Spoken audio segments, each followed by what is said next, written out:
విషసర్పాలు ఆఖరి భాగం. సుహాసిని హత్యలు చేసింది. లాల్ జాన్ డిటెక్షన్ చేస్తున్నారు. చివరికి సుహాసిని పట్టుబడిందా? హత్యలు ఆగాయా? శంభునాథ్ వాళ్ళు పట్టుబడ్డారా? చూద్దాము ఈ లాస్ట్ పార్ట్లో. జాన్ పడుకుని బాగా ఆలోచించాడు. ఇప్పుడు వీళ్ళకేదో ఆపద వచ్చి పడినట్లుంది.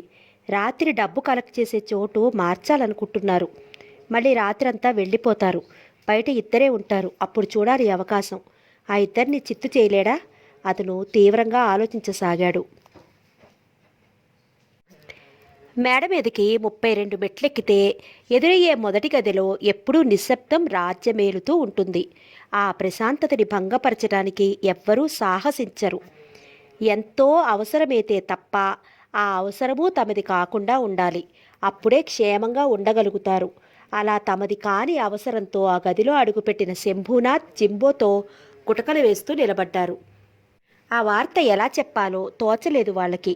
వాళ్ళకెదురుగా ఎత్తైన మెత్తని బెడ్ మీద పడుకుని పైపు కాలుస్తూ ఉన్నాడొక తృడకాయుడు. వాళ్ళిద్దరినీ అతను తదేకంగా గమనిస్తున్నాడు. అది చూసే వాళ్లకు మాత్రమే. అతను రోజుకి 16 గంటలు ఆలోచిస్తాడు, 2 గంటలు తింటాడు, 6 గంటలు నిద్రపోతాడు. అందుకే అతనికి ఎప్పుడూ ప్రశాంతతే కావాలి. ఒకసారి మిడిల్ ఈస్ట్లో ఏ నమూనాలో భవనం కట్టుకోవాలో ఆలోచిస్తుంటే ఎక్కడి నుంచో ఒక పెట్ట వచ్చి ఫ్యాన్ని కొట్టుకుని తన మీద పడి చచ్చినందుకు కోపంతో అరుచుకుంటూ వచ్చి ఆ చుట్టుపక్కల పిట్టలు లేకుండా కాల్చి పారేయమన్నాడు. ఒక్కోసారి అతని ఆలోచనలకు మూడు కుదరదు. అప్పుడు తాజాగా కోడిపిల్లల్ని తెప్పించి వాటికి సూదులు గుచ్చుతూ ఆనందిస్తుంటే అవి చేసే ధ్వనులకు అతని మెదడులో గంటలు మ్రోగుతాయి. ఒకవేళ తన ఆలోచన ఫలించకపోతే అప్పుడు తన ఇష్టదైవం పటాన్ని ముందుంచుకొని తిట్టరాని తిట్లు తిడతాడు. అవి భయంకరంగా బయటికి వినిపిస్తుంటే ఆ చుట్టుపక్కల ఎవ్వరూ ఉండరు. ఆలోచన ఫలిస్తే పటం ముందు సాష్టాంగపడి ముక్కు నేలకు రాచి రాచి రక్తం వచ్చేలా చేసుకుంటాడు. అప్పుడు ఆ రుధిరంతో తిలకం దుద్దుతాడు. అందుకే అతని ముక్కెప్పుడు చిలక కొట్టిన జాంపౌండ్లా ఉంటుంది. తనకెవరైనా ఆగ్రహం తెప్పించే పని చేస్తే యాసిడ్లో పడేస్తారని బెదిరిస్తాడు. ఆ బెదిరింపుకి సైకలాజికల్గా కారణాలు తీయవచ్చు. అతనికి పైశాచిక మనస్తత్వం అనుకునే వాళ్ళకి అంతరంగంలో అతను రెట్టింపు పిరికితనం కలవాడని తెలియదు. అతని విపరీత చేష్టలు చూసి జడుసుకునేవాళ్ళు సహజంగానే అతని బెదిరింపుల్ని సీరియస్గా తీసుకుంటారు. అందులో సంభవాల్ని యోచించనివ్వడు. అతని శాడిస్టికల్ ఇమేజ్ అలాంటిది. లేకపోతే తన వైఫల్యానికి అతను దేవుడిని దూషించడు. దాని కారకుల్ని పట్టి శిక్షించేవాడు. తనకంటే చిన్న చిన్న మూగజీవాల్ని తప్ప అతను హింసించడానికి సాహసించడు. అతని సోకాల్డ్ శాడిజం వెనుక బోలెడు ఇన్ఫీరియారిటీ ఉంది. ఇదే అతని చేత ఊహలందిస్తుంది, ఫ్యాంటసీలు సృష్టిస్తుంది. వాస్తవంతో తాను చేయలేనివి అనుచర వర్గంతో చేయించి ఆహాన్ని తృప్తిపరుచుకుంటాడు. 2 నెలల క్రితమే అతనికి కోరిక కలిగింది. 2 నెలల క్రితమే అతనికి కోరిక కలిగింది మూకుమ్ముడుగా మనుషుల్ని చంపాలని. ఇంకా ఈ నోరులేని ప్రాణులతో తృప్తి పడలేకపోయాడు. తన తోటి మనుషుల ప్రాణాలతో ఆడుకున్నప్పుడే తనేమిటో రుజువవుతుంది. బియ్యానికైనా సమవుజ్జే ఉండాలి. తనలోని ఇన్ఫీరియారిటీని పారద్రోలాలంటే ఇప్పుడు మానవజాతితో తలపడక తప్పదు. మానవలోకాన్ని భయభ్రాంతుల్ని చెయ్యాలి. మనుషుల్ని గడగళ్లాడించాలి. తనంటే హడలిపోవాలి. తనిప్పుడు స్వాప్నిక జగత్తుతో తృప్తిపడడం మానేసి వాస్తవంతో తన శక్తియుక్తులేమిటో నిరూపించుకోవాలి. లోకానికి చూపించాలి. ఈ కోరిక అతనిలో బాగా నాటుకుపోయింది. అది రోజురోజుకి అధికమవుతుంటే ఆలోచనల్ని పూర్తిగా ఆచరణా విధానం మీదకి కేంద్రీకరించాడు. అప్పుడు అతనికి వంక కావాలనిపించింది. ఈ కార్యక్రమానికి తనిప్పుడు ఉన్మాది కాదు. చేసేది అర్థవంతంగా ఉండాలి. లోకానికి ఉపకరించాలి. ఆ కారణంగానే అందరినీ చంపడం ప్రయోజకత్వం అనిపించుకోదు. అతనికి పత్రికలు చదివే అలవాటుంది. ప్రపంచంలో ఏం జరుగుతుందో తెలుసుకుంటాడు. స్త్రీలపై రోజురోజుకి అత్యాచారాలు పెరిగిపోతున్నాయని గ్రహించాడు. అప్పుడు అతనికి వంక దొరికింది. ప్రతి వంచకుణ్ణి వధించడం ద్వారా తన కోరిక నెరవేరడమే కాక సమాజానికి ఎంతో కొంత మేలు జరుగుతుందనిపించింది. అంతే. అప్పుడు అతను పథకాలు ఆలోచించసాగాడు. పథకాలు అల్లడంలో అతను తిట్టే అయినా ఆచరణకు వచ్చేటప్పటికి భీరువే. అప్పుడు అతని పిరికితనం, ఇన్ఫీరియారిటీ ఆవహిస్తాయి. ఈ హైదరాబాద్కి రాకపూర్వం అతను ఔరంగాబాదులో చెరకు పండించుకునే సామాన్య రైతు. యశ్వంతరావు గైక్వాడ్ అంటే ఆ చుట్టుపక్కల అతి మంచి అమాయకమైన మరాఠీ రైతు బిడ్డ మాత్రమే. కానీ ఆ అమాయక రైతు బిడ్డ ఓ అర్ధరాత్రి అమాంతంగా బందిపోటు అయిపోయాడు. ఏడాది క్రితం ఎవరో భూస్వామిని దోచుకుని పారిపోతూ తన ఇంట్లో బలవంతంగా తలదాచుకున్న కిరాతక ముఠాతో పరిచయం ఏర్పడి ఆ కాసేపటి పరిచయంతోనే తన్ని తాను అత్యంత సాహసకుడిగా ఊహించుకునే యశ్వంతరావు గైక్వాడికి ఇక తెగించాలన్న కోరిక పట్టపగ్గాలు లేకుండా పోయింది. ఆ కిరాతక ముఠా సరళిలోనే అతను పోవాలనుకున్నాడు. పట్నం వెళ్ళి 2 రోజులు బాగా గమనించి పట్టపగలు డుబాదియా బ్యాంకుని దోచుకునేందుకు పథకం వేశాడు. ఆ సందర్భంలోనే జై గణేష్ బార్లో అతనికి శంభూనాథ్ జింబోలు పరిచయం అయ్యారు. పట్నంలో చిన్న సైజు చోర శిఖామణులుగా ఉంటున్న వీరిద్దరూ యశ్వంత్ పథకం వినగానే అతనికి జీ హుజూర్గాళ్ళైపోయారు. వాళ్ళు యశ్వంత్ని తమ ఆమ్నిపోటెంట్ థింక్ ట్యాంక్గా భావించారు. యశ్వంత్ కూడా వాళ్ళలో విశ్వాసం ఏర్పడింది. పథకం చెప్పేసి ఇంటికెళ్ళిపోయి తలుపులు వేసుకుని కూర్చున్నాడు. పథకం సూపర్ హిట్ అయ్యి ఆ మధ్యాహ్నమే డబ్బు సంచులతో వచ్చేసి తలుపు తట్టారు వాళ్ళు. కానీ తర్వాత వచ్చిన దుర్వార్త కూడా చెప్పారు వాళ్ళు. వాళ్ళు ఎన్నుకున్న మరిద్దరు పోలీసులకి దొరికిపోయారు. లాఠీ పడితే లబలబలాడి మనోహర్ రాగంలో అంతా ఆలపించేస్తారు వాళ్ళు. దాంతో గుండెలు దిగజారి భయస్థులైన యశ్వంతరావు తక్షణం ఓ డబ్బు సంచి పుచ్చుకుని పారిపోయాడు రైల్వే స్టేషన్కి. అలా అతను హైదరాబాద్ వచ్చి చేరుకున్నాడు. ఈ ఏడాదంతా కాజేసుకు వచ్చిన 3 లక్షల రొక్కంతో బెదురుతూ గడిపాడు. పోలీసులు ఎప్పుడూ అతను భయపడినట్లు అతని గడప తొక్కలేదు. కొంచెం స్వేచ్ఛా ఊపిరి పీల్చుకుంటుండగా మనసు తిరిగి ఊహలల్లడం ప్రారంభించింది. వాటి ఫలితమే ఈ మనుషుల్ని చంపాలన్న కోరిక. ఈ కోరికకు వంక దొరికింది. కానీ జంకు ఉండనే ఉంది. అతనికి ఏదీ స్వయంగా చేసే సాహసం లేదు, చేయించగలడు తప్ప. అప్పుడు అతనికి బాలరాజ్ జ్ఞాపకం వచ్చాడు. బాలరాజ్ సిటీలో గుండాలని కిరాయికి సరఫరా చేసే కాంట్రాక్టర్గా ఉండేవాడు. అతన్ని 2-3 సార్లు ఊరికే కలిసిన పరిచయం ఉంది. అతను యశ్వంత్ ఆలోచన కోరిక విని నవ్వి సైకోపథిక్స్తో తను పని చెయ్యడని నిష్కర్షగా చెప్పేశాడు. యశ్వంత్ దెబ్బతిన్నాడు. అప్పుడు 200 కోడి పిల్లల్ని హింసించాడు. కొత్త ఆలోచన పుట్టింది. బాలరాజుని అప్రోచ్ అయ్యాడు. కొత్త ప్రపోజల్ ముందుంచాడు. హత్యలు మనం చేయం, అవే జరుగుతాయి. అత్యాచారానికి బలైన ఏ రౌద్ర క్రూర ప్రతీకార వాంఛితురాలో కారకురాలవుతుంది. అలాంటి ఒక ఆమె మనకు దొరికితే చాలు. ఆ సందడిలో సందు చూసుకుని దండిగా సొమ్ము చేసుకోవచ్చు. ఆమె డబ్బు లేని సామాన్యులనే చంపుతుంది. మనం డబ్బున్న డిజనరేట్స్ని దోచుకుంటాం. డబ్బు డబ్బు డబ్బంటే చేదా నీకు? చెప్పు. నీ వాటా 25, చెయ్యంటే ఇప్పుడే ముహూర్తం. Okay okay okay double okay. డబ్బు మాట మందలా పనిచేసింది బాలరాజ్ మీద. అంటే దాసుడైపోయాడు. యశ్వంత్ వెంటనే తాను అనుకున్న ప్రకారం ఆర్గనైజ్ చేయడం ప్రారంభించాడు. నమ్మకస్తులైన మనుషుల ప్రశ్న వచ్చినప్పుడు శంభూనాథ్ జింబోలు జ్ఞాపకం వచ్చారు. వెంటనే ఔరంగాబాదులో జై గణేష్ బార్కి ఉత్తరాలు రాసి వాళ్ళని రప్పించుకున్నాడు. వస్తూ జింబో మరిద్దరు నమ్మకస్తులు తెచ్చాడు, సంతోష్, సుభాష్లని. బాలరాజ్ తను కొందరు ఆపరేటర్స్ని తెచ్చాడు, ఓ చురుకైన యువతితో సహా. ఆమె పేరు దేవయాని. ఆమె గొంతులు అనుకరించడంలో, మనుషుల్ని అనుకరించడంలో దిట్ట. ఆర్గనైజేషన్ మొత్తం రెడీ అయింది. అప్పుడే పైన చెప్పిన రౌద్ర క్రూర ప్రతీకార వాంఛితురాలు ఒక ఆమెని గాలించి పట్టుకోవడంతో ప్రారంభమైంది మొత్తం ఈ స్నేక్ సొసైటీ వ్యవహారం. యశ్వంతరావు పైపు నోట్లోంచి తీసి ఏం జరిగింది శంభు అని అడిగాడు వాళ్ళిద్దరిని చూస్తూ. శంభునాథ్ ధైర్యంగా పెదవి విప్పాడు. Bad news. మన కలెక్టింగ్ స్పాట్ గురించి పోలీసులకి తెలిసిపోయిందా? యశ్వంత్ దిక్కును లేచి నిల్చున్నాడు. ఎలా? శంభునాథ్ ధైర్యం తెచ్చుకున్నాడు. కిటికీ దగ్గర బయటికి చూస్తూ నిలుచున్న ఆమె వెనుక అందచందాలని చూసి కళ్ళు తిప్పుకున్నాడు చట్టుకున్న. ఆ ముసలాడు విశ్వేశ్వరరావు చెప్పేశాడట బాస్. నారాయణ్ ఫోన్ చేశాడు. యశ్వంత్ చిన్న కళ్ళు మరింత ముడుచుకున్నాయి. అతను సాలోచనగా నేలవంక చూసి ఆమె వైపు తిరిగాడు. తను కూడా తిరిగి అతన్ని చూసింది దేవయాని. ఓ, అయితే మనం స్పాట్ మార్చేయాలి. దేవయాని, నువ్వెవరికి ఫోన్ చేశావో వాళ్ళకి మళ్ళీ చెప్పు, స్థలం మారుస్తామని. అలాగే. శంభు, నువ్వు కూడా ఏ స్పాట్ని ఎన్నుకోవాలి ఆలోచించావా? లేదు బాస్. అతను అరచేతిలో పిడికిలితో కూడుతూ తిరగసాగాడు.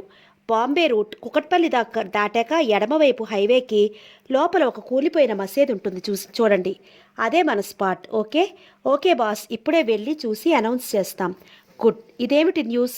శంభునాథ్ తన ప్రక్కన జింబోని చూసి చెప్పాడు. ఇంకేమిటి న్యూస్? మనకిక ఢోకా లేదు బాస్. పోలీసులు ఇంకా హత్యలు జరగవని నమ్మిస్తున్నారు. సుహాసిని నిన్నటి అనుభవంతో మళ్లీ ప్రయత్నించదని అనుకుంటున్నారు. వాళ్ళ కట్టడినంతా రిలాక్స్ చేశారు. ఇంకే జాగ్రత్తలు హెచ్చరికలు చేయలేదు. మీరిందాక వినే ఉంటారు రేడియోలో. యశ్వంత్ తల విదిల్చాడు. లేదు, నేను వినలేదు. నా ట్రాన్సిస్టర్ పనిచేయడం లేదు శంభు. ఆ క్షణంలో తన వెన్ను జలధరించిందని తనకే తెలుసు. శంభునాథ్ నిటారుగా అయి జింబోని చూశాడు. అతడి వెన్ను కూడా జలధరించే ఉంటుంది. మీ రేడియో ఎలా పాడైంది బాస్? అడిగాడు జింబో సహజంగా. ఏవో తెలియదు. యశ్వంత్ ట్రాన్సిస్టర్ అందుకుని జింబోకిచ్చాడు. దీన్ని మార్చి కొత్తది పెట్టండి. అలాగే బాస్ తీసుకున్నాడు జింబో. అతను శంభునాథ్ దొంగచాటుగా చూపులు మార్చుకున్నారు. యశ్వంత్ తిరిగి బెడ్ మీద కూలబడ్డాడు. సరే, ఇప్పుడు మన కార్యక్రమం ఏమిటి? పోలీసులు రిలాక్స్ అవుతుంటే మనమేం చేస్తున్నాం? శంభు, ఇంకో అవకాశం చూడరాదు? ఎక్కడ బాస్? లెటర్ బాక్సులలో. వాళ్ళిద్దరూ ఉలిక్కిపడ్డారు. బాస్, అది ప్రమాదం. ఎందుకు ప్రమాదం? శంభునాథ్ ఏదో చెప్పాలని నోరు తెరుస్తూ తిరిగి మూసుకున్నాడు. లేదు శంభు, ప్రమాదం లేదు. వాళ్ళకి ఆ ఐడియా తట్టి ఉంటుందంటావా? లేదు. వాళ్ళ హెచ్చరికలు బెదిరింపులతో ఇంకెవరూ ఉత్తరాలు రాయరనుకుని మనం విరమించుకున్నాం. కానీ వాళ్ళు ఎన్ని జాగ్రత్తలు హెచ్చరించినా ఫలితం లేకపోయింది కదా. ఎవరూ పోలీస్ స్టేషన్లలో ఆ ప్రకారం డీటెయిల్స్ దాఖలు చేయలేదు. వాళ్ళంతా చచ్చారు. రాసిన వాళ్ళంతా క్షేమంగా ఉన్నారు. ఈ విషయం వాళ్ళకి తెలుసు. వాళ్ళు ఇంకో ఛాన్స్ తీసుకుంటారని ఎందుకు అనుకోకూడదు ఈ పరిస్థితుల్లో? బాస్, వెళ్ళండి, గుంపులు తోలండి బాక్సుల మీదకి. సాయంత్రానికి ఓ రౌండ్ పూర్తి చేసి చూడండి. అవకాశం ఉన్నప్పుడు వినియోగించుకోవాలి. అలాగే బాస్, చేస్తాం. గుడ్. ఇవాళ కలెక్షన్ ఫిగర్ ఎంత? జింబో లిస్ట్ తీసి చెప్పాడు. 1,10,00,000 బాస్. ఓహ్, వెళ్ళండి. మళ్ళీ నన్ను డిస్టర్బ్ చేయకండి. యశ్వంత్ పడుకుంటూ చెప్పాడు. మళ్ళీ ఏదో జ్ఞాపకం వచ్చి ఆగాడు. ఆ జంట గుర్రాలు ఇక్కడ కనిపించాయి ఎందుకు శంభు? ఉదయం చూశాను. ఎవరు బాస్? సంతోష్, సుభాష్. వాళ్ళు ఇక్కడేం చేస్తున్నారు? వాళ్ళ డ్యూటీ బోలెన్పల్లిలో డిటెక్టివ్ లాల్ని కనిపెట్టడం కాదా? ఉలికిపడ్డారు శంభునాథ్, జింబోలు. బాస్, వాళ్ళు ఇక్కడ లేరు అనేశాడు జింబో. లేరా? ఉదయం చూశానే. వాళ్ళు కారు బాస్. కారా? నేను బాగా చూశానే. దిక్కులు లేచి కూర్చున్నాడు అతను. నిజం చెప్పండి బాస్టర్స్, వాళ్ళు ఇక్కడ లేరు. ఇప్పుడు లేరు. నేను వెళ్ళి చూస్తాను. బాస్, అతను ఆపుతూ అన్నాడు శంభునాథ్ బెదిరిపోయి. వాళ్ళిక్కడే ఉన్నారు బాస్. రాత్రే వచ్చేశారు. డిటెక్టివ్ లాల్. శంభునాథ్ గతుక్కుమని వెనక్కి జరిగాడు. ఏమీ లేదు బాస్, ఏమీ లేదు. యశ్వంత్ కళ్ళు తీక్షణమయ్యాయి. అతని ముఖం వెంటనే ఎరుపెక్కింది. అతనొక్క ఒదుటిన మంచం దిగేశాడు అరుస్తూ. డిటెక్టివ్ తప్పించుకున్నాడు. మీరు నాకు చెప్పడం లేదు. ఏమిటి నాటకం వెధవల్లారా? ఏమిటి మీ ఉద్దేశం? క్షమించండి బాస్, క్షమించండి. మీకు చెప్పాలనే అనుకుంటున్నాను. నాకు చెప్పాలనుకోలేదు. అది నాకు తెలియకూడదనుకుంటున్నారు. యశ్వంత్ ముఖం బిగుసుకుంది. అతని కళ్ళు జింబో చేతిలో ట్రాన్సిస్టర్ మీద పడ్డాయి. ఆ ట్రాన్సిస్టర్, దాన్ని మీరే పాడు చేసి పెట్టారు. You bloody bastards. నేను వార్తలు వినకూడదనుకున్నారు. డిటెక్టివ్ తప్పించుకున్నాడని నాకు తెలిస్తే. అతను ఊగిపోతూ పరుపు కింద నుంచి రివాల్వర్ తీశాడు. ఆగండి బాస్, ఆగండి. మనకు ప్రమాదం లేదు. నా మాట నమ్మండి. ఆ డిటెక్టివ్ ఏమీ చెయ్యలేడు. పారిపోండి, గర్జించాడతను రివాల్వర్ గురిపెట్టి. పారిపోండి వెధవల్లారా, లేకపోతే షూట్ చేస్తాను. యాసిడ్లో పడేస్తాను. చెక్కేయండి ఇక్కడి నుంచి, దరిద్రపు మొహం కొడుకుల్లారా. వాళ్ళిద్దరూ అక్కడి నుంచి దబదబని పరుగు తీశారు. అతను ఆవేశంతో ఊగిపోతూ రివాల్వర్ని విసిరి కొట్టాడు. కాళ్ళు విసురుకుంటూ కళ్ళెర చేస్తూ దేవుడి పటం దగ్గరికి వెళ్ళాడు. దాన్ని దింపి పట్టుకుని కొంతెత్తి తిట్లసాగాడు బూతులు. 2 చేతులతో చెవులు మూసుకుని పరిగెత్తింది దేవయాని అక్కడి నుంచి. ఎంత సుహాసిని పక్షీయుడైనా లాల్ ప్రకటన చాలా బాధించింది యువకులకి. అతను విరమించుకుంటానడం వాళ్ళు కలలో కూడా ఊహించని విషయం. లాల్ అంత తొందరపడి ఎందుకీ నిర్ణయం తీసుకున్నాడో అర్థం అవ్వక సానుభూతితో ఉండిపోయారు వాళ్ళు. సుహాసిని సమర్థించటం మానలేదు. ఆ మధ్యాహ్నం రేడియోలోనూ సాయంత్రం పత్రికల్లోనూ పోలీసులు చేసిన ప్రకటనలు విస్మయపరిచాయి ప్రజలందరినీ. వాళ్ళింకా హత్యలు జరగవని హామీ ఇస్తున్నారు. ఇది ఎంతవరకు నిజమవుతుందో చూద్దామని ప్రజలు ఆసక్తితో ఎదురు చూడసాగారు. ఆ సాయంత్రం వివిధ పోస్టాఫీసుల నుంచి పోలీసులకు అందిన సమాచారాన్ని బట్టి మొత్తం స్నేక్ సొసైటీ కోసం ప్లాన్ చేసిన ఉత్తరాలన్నీ అదృశ్యమైపోయాయి లెటర్ బాక్సుల్లోంచి. హడావుడి మొదలైంది. మొత్తం అన్ని అడ్రస్సుల వద్ద నియోగించబడ్డ అధికారులు ఇక సుహాసిని దర్శనం కోసం ఎదురు చూస్తున్నారు. ఈరోజు సుహాసిని ఎలా వస్తుందో తెలియదు. ప్రజల్ని హెచ్చరించకపోయినా ఎవరి జాగ్రత్తలో వాళ్ళు ఉంటున్నారు. పోలీసులు తమ మామూలు పెట్రోలింగ్ ప్రారంభించారు. ఆ ఉదయం డీజీపీతో సమావేశం తర్వాత లాల్ ఆఫీస్కి తిరిగి వచ్చి సుహాసిని అన్న సతీష్ కోసం వాళ్ళ ఇంటికి ఫోన్ చేశాడు. కానీ రెస్పాన్స్ లేదు. అప్పుడు అతను ఇంటికి బయలుదేరి వెళ్ళాడు. గేటుకు తాళం వేసి ఉంది. ప్రక్క ఇంటి వాళ్ళు అతని గురించి తమకేమీ తెలియదని చెప్పారు. 2-3 రోజులుగా అతను ఇంట్లో సరిగ్గా ఉండడం లేదని అన్నారు. ఎదురింటి వాళ్ళు అసలు అతను రాత్రులు ఇంట్లోనే ఉండడం లేదని అన్నారు. పగలు 2-3 గంటలు ఉంటున్నాడు. అయితే ఈరోజు ఉదయమే ఎక్కడికో వెళ్ళిపోయారు. తల్లి మరణం తర్వాత అతను చాలా దిగజారిపోయాడని అందరూ అన్నారు. అతను మనిషిలా లేడని కొందరు అన్నారు. చూస్తే భయమేస్తుందని మరికొందరు, అసలు దగ్గరికెళితే ఏం చేస్తాడో తెలియదని మరికొందరు తమ ఆందోళనని వెళ్లబుచ్చారు. వీధిలో అతనికి తెలిసిన యువకుడి నుంచి అతని స్నేహితుడు అక్కడి అడ్రస్ తీసుకుని బయలుదేరాడు లాల్. కానీ అక్కడ సతీష్ లేడు, స్నేహితుడు ఉన్నాడు. సతీష్ నిన్న మధ్యాహ్నం కనిపించినట్లు మాత్రం చెప్పాడతను. అప్పుడు తను చాలా మామూలుగా ఉన్నాడని, విపరీతంగా ఏమీ ప్రవర్తించలేదని కూడా అన్నాడతను. సతీష్ తను ఎక్కడ ఉంటున్నాడో ఏం చేస్తున్నాడో చెప్పలేదు. మళ్ళీ కనిపిస్తే తనకు వెంటనే ఫోన్ చేయమని నంబర్ ఇచ్చి లాల్ అతనికి ఇంకా ఎందరు స్నేహితులున్నారో తెలుసుకుని బయలుదేరాడు. ఆ నలుగురిలో ఇద్దరు తమకి అతను కనిపించలేదన్నారు. మూడో అతను ఆందోళనగా కొన్ని విషయాలు చెప్పాడు. సతీష్ హంతకుల కోసం తీవ్రంగా ప్రయత్నిస్తున్నాడని, ఎక్కడెక్కడో బాగా తిరుగుతున్నాడని, తన దగ్గరికి వచ్చి తన తండ్రి రివాల్వర్ కోసం అడిగాడని, తను తిరస్కరిస్తే వెళ్ళిపోయాడని, మళ్ళీ నిన్న వచ్చి ఇంకోసారి ప్రయత్నించాడని, అప్పుడు తిరస్కరిస్తే దూషించి స్నేహం తెంచుకుని వెళ్ళిపోయాడని, ఇక తనకి ముఖం చూపడని చెప్పుకొచ్చాడు. లాల్ 4వ అడ్రస్కి వెళ్ళాడు. అది బషీర్బాగ్లోని అపర్ణ అపార్ట్మెంట్స్లో 2వ అంతస్తులోని ఫ్లాట్.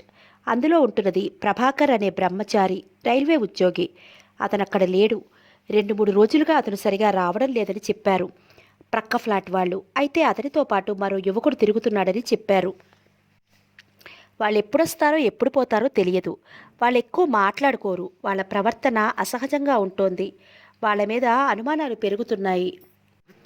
అతనితో పాటు మరో యువకుడు తిరుగుతున్నాడని చెప్పారు. వాళ్ళు ఎప్పుడొస్తారో ఎప్పుడు పోతారో తెలియదు.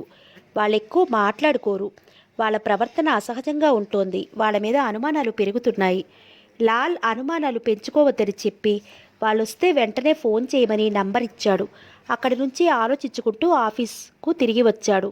కానీ సాయంత్రం 6 గంటల వరకు ఫోన్ రాలేదు. లాల్ ఇంకా లేచి వేచి చూశాడు, ఇతర పరిణామాలన్నీ గమనిస్తూ.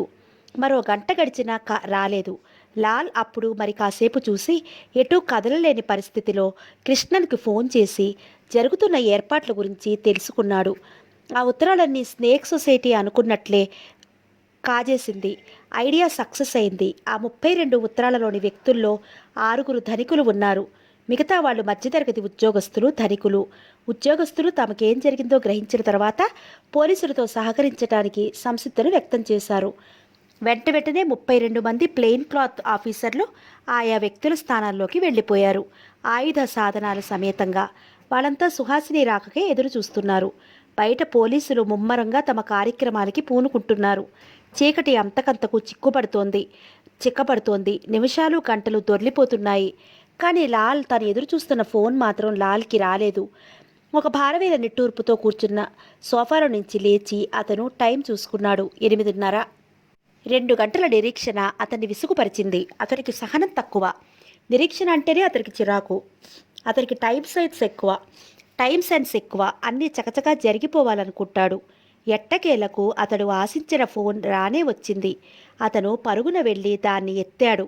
హలో అంది అవతలి గొంతు. వెంటనే హలో అన్నాడతను ఉద్రేకం అణుచుకుంటూ. పద్మనాభం గారేనా? అవును నేనే, మిస్టర్ పద్మనాభం. నేను చెప్పేది జాగ్రత్తగా విను. హలో ఏమిటి? మీరెవరు? అది అనవసరం. నేను చెప్పేది జాగ్రత్తగా విను. నేను స్నేక్ సొసైటీ నుంచి మాట్లాడుతున్నాను. నీ మీద ఉత్తరం అందింది మాకు. మాధవీలత అట రాసింది. నువ్వామెను ఏదో చెయ్యబోయావట మీ తమ్ముడి పెళ్లిలో. నేనేం చెయ్యలేదు. నోరు మూసుకుని విను. ఇక్కడ వాదన కాదు. నువ్వేం చేసింది నీకు తెలుసు కాబట్టి జాగ్రత్త పడు. మా గురించి నీకంతా తెలుసు అనుకుంటాను. నీ గురించి సుహాసినికి చెప్పమంటావా వద్దా? చెప్పకు. ఓహ్ చెప్పకు. మేము అదే అనుకుంటున్నాము. అయితే మా మౌనానికి కొంత మూల్యం చెల్లించుకోవాలి. అప్పుడే నువ్వు యోగక్షేమాలతో ఉండగలుగుతావు. ఓహ్ ఎంత కావాలి? 3 లక్షలు. ఈ సంగతి పొక్కిందా వెంటనే బుల్లెట్లు కురుస్తాయి నీ మీద. అర్థమైందా? గుర్తుంచుకో.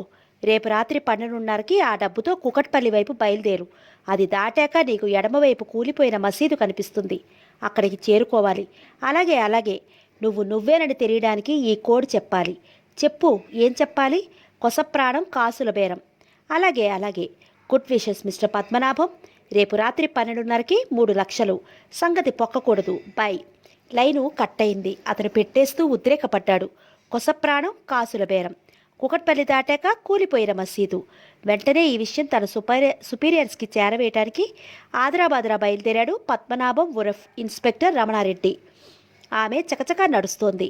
ఆమె అడుగులు పెద్దగా చప్పుడు చేయడం లేదు. సిమెంట్ రోడ్డు మీద రబ్బర్ సోల్ చెప్పులు ఆ నిశ్శబ్ద రాత్రిలో కనీసం ఊరకుక్కలైనా మేల్కొల్పడం లేదు. ఆమె మాటిమాటికి టైం చూసుకుంటోంది. రిస్టు వాచీలో ముళ్ళు 11 మీద నుంచి వేగంగా కదిలిపోతోంది. ఆమె ఎంత వేగంగా నడుస్తోందో అంత వేగంగానూ కుడి చేతిలో హ్యాండ్ బ్యాగ్ ఊగుతోంది. నిండుగా కప్పుకున్న తెల్లటి పైట ఆమె మొహాన్ని బాగా మరుగుపరిచింది. కళ్ళు మాత్రమే జ్యోతుల్లా వెలుగుతూ కనిపిస్తున్నాయి. ఆ కళ్ళల్లో మృత్యుదేవత కదులాడుతోంది. ఆమె రోడ్ల మీద అక్కడక్కడా కనిపించే బీటు పోలీసుల్ని ప్రక్క సందుల్లోకి తిరుగుతూ తప్పించుకుంటోంది. ఎక్కడా ఏ వ్యాన్ హెడ్లైట్లు తన మీద పడనీయకుండా జాగ్రత్త పడింది. అలా ఆమె అరగంట క్రితం యూనివర్సిటీ రోడ్లో నుంచి బయలుదేరి ప్రస్తుతం రామ్నగర్లో నడుస్తోంది. రామ్నగర్లో తనకు సూచించబడ్డ వీధికి చేరుకుని ఆమె ఇంటి నెంబర్ కోసం చూడసాగింది. 30 అడుగుల్లో సరిగ్గా ఆ ఇంటిని చేరుకుంది. బయట వదిలేసి హ్యాండ్ బ్యాగ్ను తెరుస్తూ ఆ ఇంటి తలుపు కొట్టింది. ఆమె కొట్టిందే తడవుగా తలుపు తటాలను తెరుచుకుంది. అప్పటికింకా సిద్ధం కాని ఆమె అప్రయత్నంగా వెనక్కి దూకింది. తలుపు పూర్తిగా తెరుచుకుంటుండగానే ఆమె సంభాళించుకుంటూ బ్యాగులో నుంచి కత్తి తీసి పట్టుకుంది. అడుగు ముందుకేసింది. ఎవరు కావాలి అడుగుతోంది తలుపు తీసిన యువతి. సుధాకర్ ఉన్నాడా అడిగిందామె దగ్గరికెళ్తూ. ఆ యువతి త్రుళ్ళిపడి వెనక్కి జరిగింది. నువ్వు సుహాసినివి కదూ? అవును, నువ్వెవరు? నేను నీళ్లు నమిలిందా యువతి. ముందు లోపలికి రా, మాట్లాడుకుందాం. ఏం మాట్లాడాలి? సుధాకర్ని పిలు రెట్టించిందామె కత్తి చూపుతూ. ఆ యువతి బెదిరిపోయింది. అలా చూపకు ప్లీజ్. నువ్వెవరు? సుధాకర్కి ఏమవుతావు? ప్లీజ్ లోపలికి రా, మాట్లాడుకుందాం. నిన్నేమీ చెయ్యము. ఆ యువతి లోపలికి నడిచింది వేగంగా. సుధాకర్, ఆమె వచ్చేసిందా? అక్కడే ఆపు, మగ గొంతు అంది లోపల నుంచి. ఆమె కత్తిని అలాగే పట్టుకుని అడుగుపెట్టింది లోపలికి. ఆ యువతి బలవంతాన నవ్వింది. ఆ యువకుడు ఆమె వెనుక నిలుచున్నాడు బెదురుతూ. వాళ్ళిద్దరినీ అనుమానంగా చూడసాగిందామె. నేను రమాదేవిని. నేనే రాశాను ఆ ఉత్తరం ఆవేశంలో. తర్వాత తప్పు తెలుసుకున్నాను. సుధాకర్ నాకు అన్యాయం చెయ్యనన్నాడు. మేమిద్దరం ఒక్కటయ్యాము. నన్ను మన్నించు. నీకు శ్రమ కలిగించాను. ఆమెని ఇంకా అనుమానంగా చూసిందామె. అవును, రమకు అన్యాయం చేయను, ఒట్టేసి చెబుతున్నాను. నీ సమక్షంలోనే ఈమెను స్వీకరిస్తున్నాను. దయచేసి నన్ను క్షమించి వదిలేయ్ అన్నాడతను వేడికోలుగా. వాళ్ళిద్దరినీ మార్చి చూసిందామె. అప్పుడు అడ్డంగా తలూపింది. లేదు, ముందు నీ మనసులో విషం ఉంది. దీన్ని కాదనలేవు. అది ప్రవేశించనే కూడదు. నేను నిన్ను చంపాలనుకున్నాను. దీనికి తిరుగులేదు. ఇది నా మనసులోకి రానేకూడదు. నిన్ను చంపాల్సిందే. నన్ను చంపితే నీకేమొస్తుంది? ఎందుకు నువ్వింత ఉన్మాదిలా ప్రవర్తిస్తున్నావు? ఉన్మాదం కాదు, మనసు ఎరిగే చేస్తున్నా నీ పని. నీలాంటి వాడిని కనీసం 100 మందిని చంపితేనే గాని నా కసి తీరదు. కానీ నిన్ను పెట్టుకున్న ముఠా వాళ్ళు నిన్నే రకంగా వంచిస్తున్నారో తెలుసా? వాళ్ళు అందరి వివరాలు నీకివ్వడం లేదు. నాలాంటి సామాన్యుల మీదకే పంపుతున్నారు నిన్ను. డబ్బున్న వాళ్ళని బెదిరించి లక్షలు గడిస్తున్నారు. ఈరోజు పేపర్లో చూశాను. నాకు తెలుసు అందామె నిర్లక్ష్యంగా. వాళ్ళు నాకు ఇంకేమేం చేశారో కూడా తెలుసు. వాటన్నిటికీ శిక్షించే సమయం సందర్భం త్వరలో వస్తాయి. కానీ ఆలోపు నీకేదైనా జరిగితే, పోలీసులకి దొరికిపోతే, చచ్చిపోతే అది అంత సులభం కాదు. నన్నెవరూ పట్టుకోలేరు. ఆమె గొంతులో దృఢ నమ్మకం ధ్వనించింది. క్రోధావేశాలతో ముందుకు కదలపోతున్న ఆమెను చూసి రమాదేవి చటుక్కున చెయ్యి పట్టుకుంది. ఆమె విదిల్చి కొట్టబోయింది. రమాదేవి పట్టు విడవలేదు. ఆమె దీనంగా అర్తింపుగా చూసింది ఆమె వంక. ఆయన్ను చంపకు ప్లీజ్. నేను నా పొరపాటు తెలుసుకున్నాను. ఆయన తన తప్పు తెలుసుకున్నారు. ఇద్దరం ఇప్పుడు ఒకటయ్యాము. నువ్వు ఆయన్ని క్షమించి వదిలేయి. నీకే హాని చెయ్యము. నువ్వు మమ్మల్ని వదిలేస్తావనే నమ్మకంతోనే నీకు ఏ అపకారం చేసే ఉద్దేశం పెట్టుకోలేదు. లేకపోతే అరిచి గొడవ చేసేవాళ్ళం. నీ దారిన నువ్వు వెళ్ళిపో ప్లీజ్. నీకింత పట్టుదల కూడదు. నువ్వు ఆయనకి ఏదైనా చేస్తే అదే కత్తితో నేను పొడుచుకుని చస్తాను. ఈ మాటలు విని వాళ్ళిద్దరినీ తేరిపార చూసిందామె. కత్తి చుట్టూ ఆమె చేతివేళ్లు పట్టు సడిలాయి. రమాదేవి ముఖంలోకి సావధానంగా చూసి భుజం తట్టింది. నీలాంటి వాళ్లతో త్యాగాలు చేయించడం కాదు నా పని. సుఖంగా వర్ధిల్లు. ఆశ్చర్యకరంగా ఆమె గొంతులో ఆప్యాయత పలికిందప్పుడు.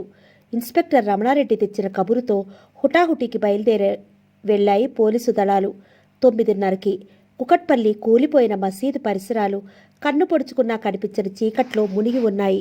మసీదు చుట్టూతా 50 గజాల వ్యాసంలో చెట్లు పొదల చాటున మాటు వేశారు వాళ్లంతా. రమణారెడ్డికి కృష్ణన్, కమిషనర్, మరికొందరు అసిస్టెంట్ కమిషనర్లు ఇన్స్పెక్టర్లు, కానిస్టేబుల్స్తో మొత్తం 60 మంది బలగం తమ తమ పొజిషన్లు చూసుకుంటూ హడావుడిగా ఉన్నారు. అరగంటలో అంతా సర్దుకున్నారు. అప్పటి నుంచి ఇప్పుడు 11 గంటల వరకు వాళ్ళెంతో ఓపిగ్గా కాచుకుని ఉన్నారు. ఎవరి ఆజ్ఞలు వారికున్నాయి. ఆయుధాలు, వాహనాలు మసీదు వైపుకే సంధించి ఉన్నాయి. వాళ్ళందరి కళ్ళు 2 కాంతి పుంజాల కోసం రెప్పపడకుండా నిరీక్షిస్తున్నాయి. ఆ 2 కాంతి పుంజాలతో పాటు వచ్చే మోటారు శబ్దం కోసం చెవులు రిక్కించుకుని ఉన్నారు. అదే సమయంలో అడ్డమార్గాల ద్వారా రంగు మార్చిన జోంగా జీపులో రంగేలి రాజాల్లా వస్తున్నారు. వాళ్ళు 6 ఆవురావురుమంటూ డప్పు మేసేద్దామని. కానీ ఆ మసీదు దగ్గర తాము మేసేది వేరు అని వాళ్లకు తెలియదింకా. హఠాత్తుగా తలుపు తెరుచుకోవడంతో ఆమె లోనికి చూసి కత్తి దూసింది. ఎవరు ఎవరు నువ్వు అరిచాడతను. సుహాసిని. సుహాసిని? ఏ సుహాసిని? అతను వెనక్కి జరిగిపోతూ అన్నాడు. నీలాంటి వంచకుల్ని చంపే సుహాసిని. ఏమిటి ఏమిటి నువ్వనేది? రేవతి ఉత్తరం రాసింది. నీ యజమాని కూతురు. నువ్వామెను ఇంట్లో ఎవరూ లేనిది చూసి. ఆమె మాటలాపేసి చెయ్యి లేపింది. వివరాలన్నీ అనవసరం. నువ్వేం చేశావో నీకు తెలుసు. శిక్ష అనుభవించు. ఆమె చెయ్యి బలంగా తనకేసి వచ్చేస్తుంటే కళ్ళు మూసుకుని కెవ్వున అరిచాడతను. లోపల అలికిడి వినిపించింది. ఏమిటండి, ఏమైంది? ఓ 40 ఏళ్ల స్త్రీ పరిగెత్తుకొచ్చింది. అక్కడ దృశ్యం చూసి ఒక్క క్షణం బిత్తరపోయి పరుగున వచ్చి అతన్ని వెనక్కి లాగేసింది. గుండెలో దిగబోతున్నదల్లా కత్తి గాలిలో విన్యాసం చేసింది. ఎవరు ఎవరు నువ్వు? ఏమిటి అఘాయిత్యం? నిలదీసిందామె. నీ మొగుడు మోసగాడు. తన యజమాని కూతుర్ని మాయమాటలతో వంచాడు. ఎవరన్నారు? నువ్వెవరసలు? నీ మొగుడు దుర్మార్గుడు. అతన్ని చంపుతాను. కత్తితో ఆమె మళ్ళీ ఒక అడుగు ముందుకేసింది. అతను మరో కేక వేశాడు. కెవ్వున భార్య వెనుక దాక్కుంటూ కేక వేసి అన్నాడు. అబద్ధం. నేనెవరినీ మోసం చేయలేదు. నువ్వు తప్పుగా భావిస్తున్నావు. రేవతికి నేనేమీ చెయ్యలేదు. కావాలంటే ఆమెనే అడిగి తెలుసుకో. ఆమె ఉత్తరం రాసింది. కాదు, ఆమె రాయలేదు. ఇందులో ఏదో మోసం ఉంది. ఇప్పుడే వెళ్ళి అడుగుదాం పదా. ఆమె అవునంటే, ఆమెకి ఏదైనా చేశానంటే అప్పుడు ఖచ్చితంగా చంపు. తప్పించుకునే దారులు వెతకకు. ఆయన అలాంటివాడు కారు. నువ్వు పొరపడ్డావు. ఆయన ఏదైనా చేశావంటే నిన్ను కొట్టి చంపేస్తాను. నీకంటే ఎక్కువ బలం ఉంది నాకు అరిచింది అతని భార్య. ఆ ఉత్తరం రేవతి రాసింది కాదు. ఆమె అలాంటి పని చెయ్యదు. ఎందుకు? నేనెప్పుడూ ఆమెతో మాట్లాడనే లేదు అసలు. ఆమెకు నేనేం చేస్తాను? మరి ఎవరు రాశారా ఉత్తరం? ఏమో, నాకెలా తెలుస్తుంది? మాటలాపేశాడతను. ఉలిక్కిపడ్డాడు. ఇప్పుడు తెలిసింది అంటూ భార్యని ఊపాడు. ఆచారి రాసి ఉంటాడా ఉత్తరం? అవును, వాడే. భార్య కూడా ఉలిక్కిపడింది. వాడు రాశాడా? ఎందుకు రాస్తాడు? అడిగిందామె కత్తిని అలాగే పట్టుకుని. పగతో. వ్యాపారంలో వాడిని నష్టపరిచానని వాడి వాదన. ఆ పగతోనే నన్ను ఇలా చంపించాలనుకున్నాడు. నన్ను ఏమార్చకు. నువ్వు కుటుంబరావు దగ్గర పనిచేస్తున్నావు. నీకు వ్యాపారం ఏమిటి? ఆచారిని నువ్వు నష్టపరచడం ఏంటి? నన్ను నమ్మించకు. ఓహ్, ఈ కుటుంబరావు దగ్గర చేరకముందు వ్యాపారం చేశాను. చేతులు కాల్చుకున్నాను. అప్పుడు నా పార్ట్నర్ ఆ ఆచారి. వాడిని నష్టపరిచానని నా మీద పగపట్టాడు. నమ్మించకు. వాడి దగ్గరికి వెళ్దాం పద. వాడు ఒప్పుకోడు. ముందు రేవతి దగ్గరికి వెళ్ళి ఆమె రాసిందో లేదో తెలుసుకుందాం. అతను భార్య వెనక నుంచి ధైర్యంగా ఆమె ముందుకొచ్చాడు. భార్య కబుక్కుని వచ్చి అతని చెయ్యి పట్టుకుంది. పదండి, నేను వస్తాను. వాళ్ళని సందిగ్ధంగా చూస్తూ ఆమె కత్తిని దించేసింది. దానివైపోసారి నిరసనగా చూసి నిట్టూర్చింది. అప్పుడు అక్కడి నుంచి కదిలి వాళ్ళ వైపు చూడకుండా బయటికి నడిచింది. ఆగలేదు ఆమె. మళ్ళీ తిరిగి చూడలేదు. చీకట్లో కలిసిపోయింది. వాళ్ళిద్దరూ ఏమీ అర్థం కాక ఒకరినొకరు పట్టుకుని నిలబడిపోయారు. రంగు మార్చిన జోంగా జీపులో రంగేలి రాజాల్లా వస్తున్న వాళ్ళు 6. ఇంకా డబ్బు మేసే ఆశతోనే ఉన్నారు. బాంబే హైవే మీదకి వచ్చాక అన్నాడు శంభూనాథ్ మనలో మాట. మన శాడిస్టుకో షాక్ ట్రీట్మెంట్ ఇస్తే ఎలా ఉంటుంది? ఎలా అది? జింబో ఆసక్తిగా అడిగాడు. ఇప్పుడు మనం ఎత్తుకునే డబ్బు 1,10,00,000. దాంతో అదే పోతగా బాంబే వెళ్ళిపోతే? ఓహ్, స్వామి ద్రోహం. లేకపోతే మన ప్రాణాలకే మోసముంది. జింబో, చూసావా పరిస్థితులు ఎలా మారుతున్నాయో? ఈ తీరున రేపో మాపో మన పని కొలిక్కి వచ్చేలా ఉంది. కటకటాలో లేకపోతే కైలాసానికి ఎక్స్ప్రెస్ టికెట్టో అవుతుంది మన గతి. కానీ మరాఠీవాడు మొత్తుకుని చస్తాడు అన్నాడు జింబో. చావని మనకే. నన్నెంత అవమానిస్తున్నాడు. ఆఫ్టర్ ఒక మ్యానియాక్. నాలాంటి కార్యసూరుణ్ణి అవమానించటమా? చెల్లదు. ఏమంటారు మీరంతా? అడిగాడు శంభునాథ్ మిగతా వాళ్ళని. మేమంతా నీతోటే బాస్ అన్నారు వాళ్ళంతా. అక్కడ లాల్ గంటసేపటి నుంచి కాచుకుని ఉన్నాడు అపర్ణ అపార్ట్మెంట్స్ దగ్గర. సతీష్ అతడి స్నేహితుడు రాక కోసం. కానీ వాళ్ళ జాడలేదు. సమయం 11 దగ్గర దాటింది. 10:15 వరకు ఆఫీసుకు తనకు ఫోన్ రాలేదు పక్క ఫ్లాట్లో వాళ్ళ నుంచి. అప్పుడు తనే బయలుదేరి వచ్చాడు ఇక ఉండలేక. ఫ్లాట్కి అప్పట్లాగే తాళం వేసి ఉంది. కిందికి వచ్చి కారెక్కి అపార్ట్మెంట్స్కి ఎదురుగా ఉన్న చిన్న సందులోకి వెళ్ళి ఆపి కూర్చున్నాడు, సిగరెట్ మీద సిగరెట్ కాలుస్తూ. ఆఫీసులో ఉన్నప్పుడు కృష్ణన్ ఫోన్ చేసి ఇన్స్పెక్టర్ రమణారెడ్డి ఇచ్చిన టిప్ అందించాడు. కానీ లాల్ తనకు సతీష్తోనే ఇంట్రెస్ట్ ఉందన్నాడు. అతని విషయం తేల్చుకొనిదే మరేది చూడనని చెప్పి కుకట్పల్లి ఆపరేషన్ని అతన్నే హ్యాండిల్ చేయమన్నాడు. అప్పుడు బయలుదేరి ఇక్కడికి వచ్చేశాడు. ఈ గంటసేపు అతను వివిధ రకాలుగా ఆలోచించాడు. సతీష్ ఐపు గురించిన ఏ ఊహ సరైనదని నమ్మకం కలగడం లేదు. అప్పుడు అతనికి ఒకటి తట్టింది. కారు దిగి రోడ్డు మీదకి వచ్చాడు. బషీర్బాగ్ మెయిన్ రోడ్డు మీద షాపులు బారులు అన్నీ మూసి ఉన్నాయి. కానీ 1-2 హోటల్స్ తీసే ఉన్నాయి. దగ్గరలో ఉన్న ఇరానీ హోటల్లోకి నడిచి లాల్ ఫోన్ అడిగి డైల్ చేశాడు కంట్రోల్ రూమ్కి. దయచేసి ఈ కారు ఎక్కడుందో ట్రేస్ చేయగలరేమో చూడండి అని నంబర్ చెప్పాడు. ఆ కారు నెంబర్ సతీష్ వాళ్ళది. ఆమె అటు ఇటు చూసింది. ఎవ్వరూ లేరు. చిక్కడపల్లిలోని ఆ వీధి నిర్మానుష్యంగా చీకటిగా ఉంది. జాగ్రత్తగా ఆమె ఆ ఇంటి తలుపు తెరుచుకుని దబదబా కొట్టింది. ఆ శబ్దం పిడుగులు పడుతున్నట్లే ఉంది ఆ సమయంలో. అప్పుడు ఆమె బ్యాగు తెరిచి కత్తి తీసింది. ఇంకెన్ని ఉన్నాయో లెక్క పెట్టింది. 6. ఆమె ముఖంలో అలసట తాలూకు చిహ్నాలు స్పష్టంగా ఉన్నాయి. కానీ నిరాశ రవ్వంతైనా లేదు. ఆమె అసహనంగా సమాధానం రాకపోవడంతో మళ్లీ కొట్టింది తలుపుని. ఎవరూ పలకలేదు. మళ్లీ కొట్టింది. ఇంకోసారి కొట్టబోయింది. అప్పుడు ప్లీజ్ హ్యాండ్సప్ మిస్ సుహాసిని వినిపించాయి మాటలు వెనక నుంచి. ఆమె శరీరం కట్టెలా బిగుసుకుపోయింది. వెనక్కు తిరిగే స్పృహే లేకపోయింది. మిస్ సుహాసిని, ఆ కత్తి పడేసి చేతులెత్తు వినిపించింది మళ్ళీ అదే గొంతు. This is inspector Rivera. నీ మెడకు ఆనుకున్నది నా చేతిలోని రివాల్వర్. జాగ్రత్త. చెప్పినట్లు చేయి. నిన్ను చంపడం నాకేమాత్రం ఇష్టం లేదు. Very good. కత్తిని వదిలేశావు. ఇక ఇలాగే వెరీ వెల్. ఇలాగే వెనక్కి తిరిగినడు. హాహా, నువ్వొస్తావని నేను పెద్దగా ఆశించలేదు సుహాసిని. నా వంతు ఇవాళ రాదనుకున్నాను. కానీ కుట్లక్ ఇవాళే వచ్చేసి ఇలా నాకు చిక్కిపోయి. అప్పుడు ఆ వెనక నుంచి అతని తల మీద ఏదో వచ్చి పడింది. ఠంగుమని మోగింది అతని మెదడు. జిగేలుమని మెరిసింది ఒక మెరుపు. హూ అని కుక్క కూలిపోయాడతను తల పట్టుకుని. ఆమె కొయ్యిబారిపోయి చూసింది ఇదంతా. అతను నవ్వుతూ చూస్తున్నాడు, చేతిలో కర్ర ముక్కుతో. ఆ ఎదురిల్లే మాది. ఈ ఇంట్లో ఏవో మార్పులు జరుగుతుంటే ఆసక్తి కలిగి ఆరాలు తీసిన మీదట ఇతను ఇన్స్పెక్టర్ రివేరా అని తెలిసింది. ఆ పైన ఇతని ఎత్తులేమిటో తెలుసుకోవడం కష్టం కాలేదు సిస్టర్. సిటీలో పరిస్థితుల్ని గమనిస్తుంటే అది పారకుండా చేయాలనుకున్నాను, చేసేశాను. ఎందుకు చేశావు? నువ్వు పట్టుబడడం నేను అంగీకరించను. ఎందుకు అంగీకరించవు? నా సిస్టర్ కూడా నీకులాంటి అన్యాయానికే బలైంది. She is dead now. ఆమె ఆశ్చర్యంగా చూసింది అతని వైపు. Thanks, no mention. నువ్విక్కడి నుంచి తొందరగా వెళ్ళిపో. ఆమె కృతజ్ఞతగా చూసి గబగబా కింద పడ్డ కత్తిని అందుకుంది. ఇన్స్పెక్టర్ పక్కనే ఉన్న అతని రివాల్వర్ను కూడా తీసుకుంది. అప్పుడు అతని వైపు చూడకుండా వడివడిగా నడిచి వెళ్ళిపోసాగింది. ఆమె కనుమరుగయ్యే వరకు చూసి ఆ యువకుడు నిట్టూర్చాడు. అప్పుడు ఇన్స్పెక్టర్ దగ్గరికి కదిలి అతని జేబులో ఒక చీటీ ఉంచాడు. దానిమీద ఇలా ఉంది: ఐఆమ్ సారీ.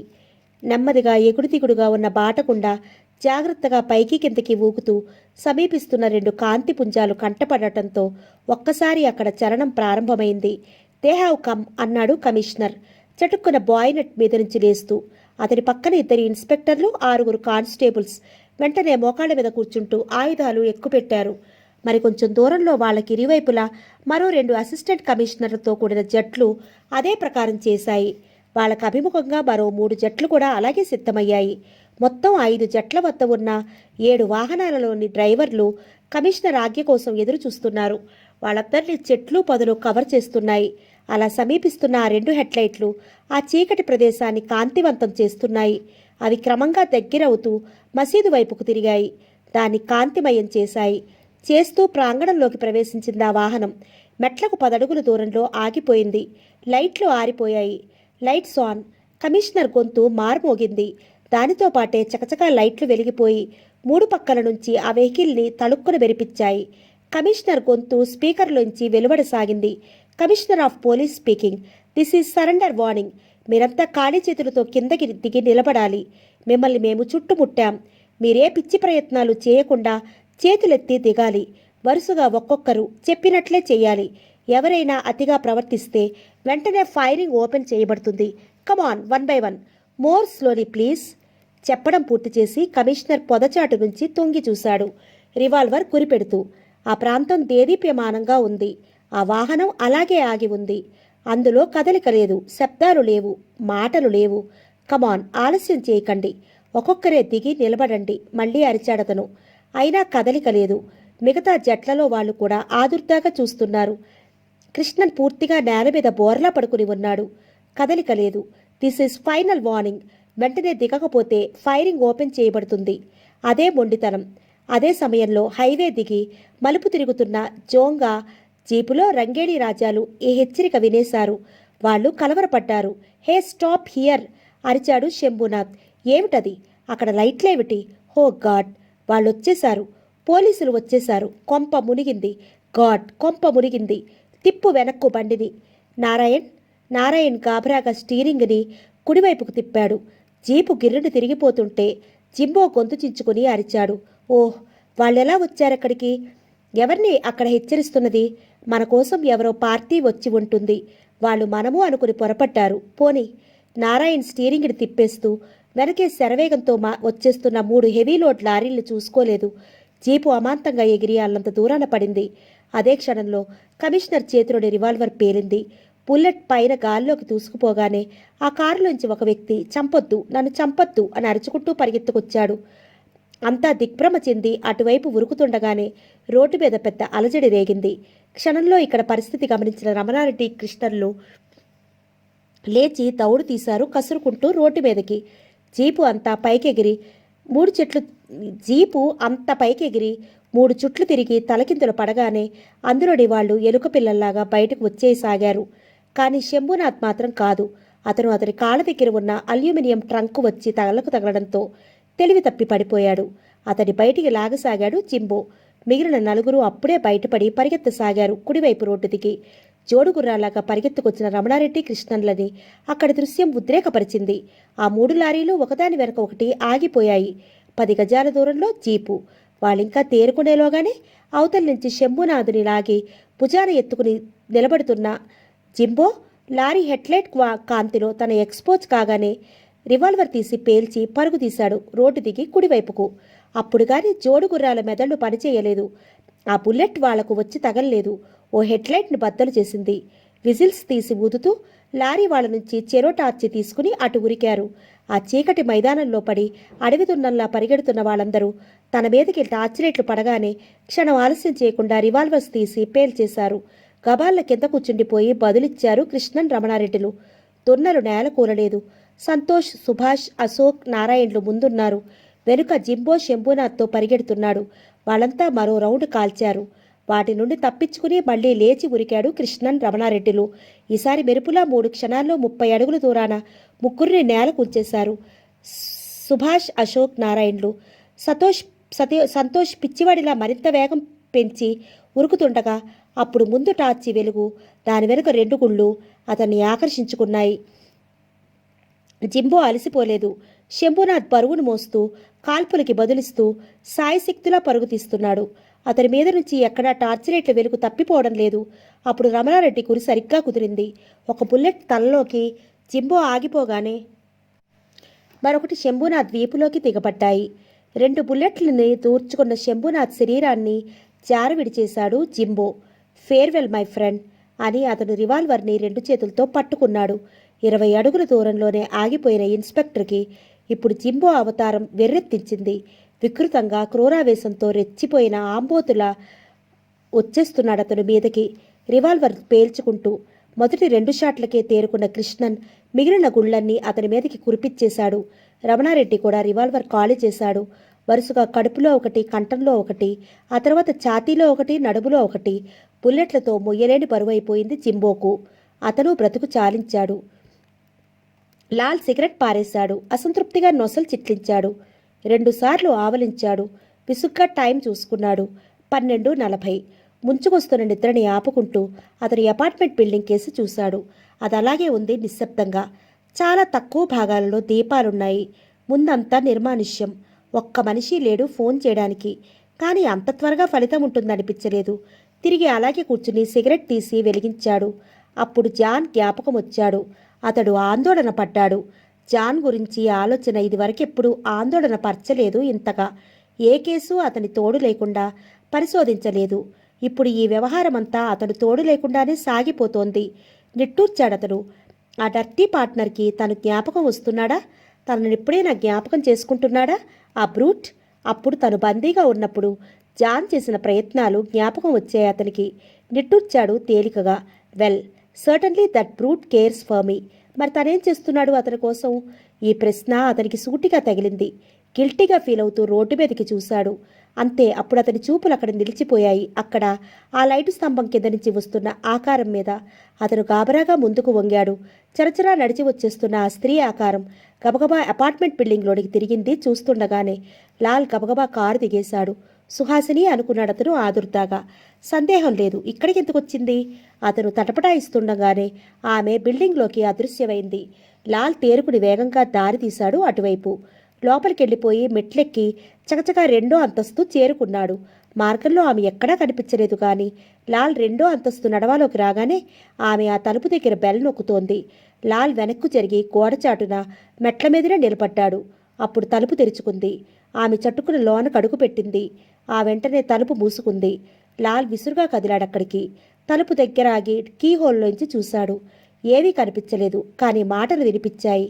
అలాగే వంగి కీ హోల్లోనికి చెవి ఆనించాడు. లోపల ఆమె ఆశ్చర్యంగా చూస్తోంది అతన్ని. అతను నవ్వుతూ చూస్తున్నాడు తలుపు కానుకుని. ఆమె చేతిలో కత్తి కంపిస్తోంది. నోరు తెరిచి అస్పష్టంగా నువ్వు నువ్వు అంది. అతను నవ్వాపి, నేనే సుహాసిని, నీ అన్నని. ఇక్కడికి ఎలా వచ్చావు? నీకోసమే వచ్చాను. ఇలా అయితేనే నిన్ను కలుసుకోగలననుకున్నాను. కలుసుకున్నాను. మొన్న మీ కరపత్రం చూసినప్పుడే నాకు ఈ ఆలోచన కలిగింది. నవ్వాడతను మళ్ళీ. నేనేం చేశానో తెలుసా? మీ సొసైటీకి భోగసూత్రం రాసి పడేశాను ఈ ఫ్రెండ్ మీద. ఆ ప్రకారం నువ్వు ఇక్కడికి వస్తావని ఊహించాను. 3 రాత్రులు ఇక్కడే గడిపాను. ఇవాళ నా ఆశ ఫలించింది. అనుకున్నట్లుగానే నువ్వు వచ్చావు. బయట లాల్ ఉలిక్కిపడ్డాడు. ఇతరెప్పుడొచ్చాడు ఫ్లాట్లోకి? తను పోలీసులకి ఫోన్ చేయడానికి వెళ్ళినప్పుడు వచ్చేశాడా? ఆమె గాబరాగా చూడసాగింది. ఎందుకు? నన్నెందుకు కలుసుకోవాలనుకున్నావు? సతీష్ ముఖం ఆవేశపూరితమైంది. ఎందుకా? ఓహ్ సుహాసిని, నువ్వేం చేస్తున్నావో తెలుసా? నీ ఒంటి మీద అసలు తెలివుందా? వాళ్ళెవరు? వాళ్ళు మనకేం చేశారు? వాళ్ళ కోసం నువ్వేం చేస్తున్నావు? నాన్నని చంపినప్పటినుంచి, వాళ్ళ కారణంగానే అమ్మ పోయినప్పటినుంచి, వాళ్లే నీ నరేన్ని కూడా చంపినప్పటినుంచి. ఓహ్, నీకెలా చెప్పను సుహాసిని? పగతో నా గుండె రగిలిపోతోంది. వాళ్ళందరినీ హతబారిస్తే గాని నిద్ర పట్టదు నాకు. మరి నువ్వేమో వాళ్ళతోనే చేతులు కలిపి ఉన్మాదిలా ప్రవర్తిస్తున్నావు. ఆమె కలవరంగా చూడసాగింది. ఆమె కళ్ళు విశాలంగా తెరుచుకోసాగాయి. తెలుసుకుంటున్న వాస్తవాలకి అతను దగ్గరికొచ్చి ఆమెను పట్టుకున్నాడు.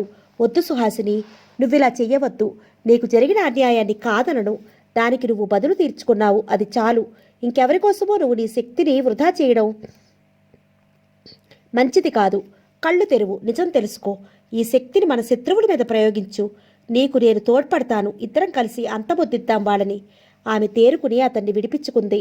ఆమె కళ్ళు ఒక్కసారిగా ఎర్రబారాయి. తీక్షణంగా చూసింది అతన్ని. వాళ్ళని ఏం చెయ్యాలో నాకు తెలుసు. నువ్వు అడ్డురాకు సుహాసిని, నా దారికి అడ్డురాకు.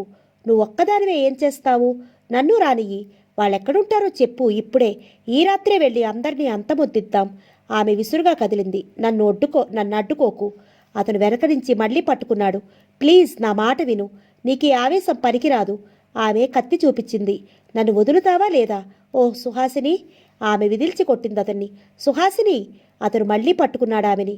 ఆమెకు సహనం నశించింది. ఉగ్రురాలైంది కత్తిని జులిపిస్తూ. అతను వెనక్కి తప్పుకోబోయాడు. కానీ అంతలోనే అది వచ్చి కుడిభుజానికి తగిలింది. బాధతో ఒక్క అరుపు.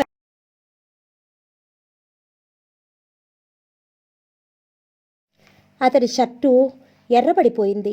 ఆమె కళ్ళల్లో క్రోధం మరింత దాల్చింది. కత్తిని లాగి బలంగా ఛాతీలో పొడిచింది. అతను ఛాతీ పట్టుకుని కింద పడ్డాడు.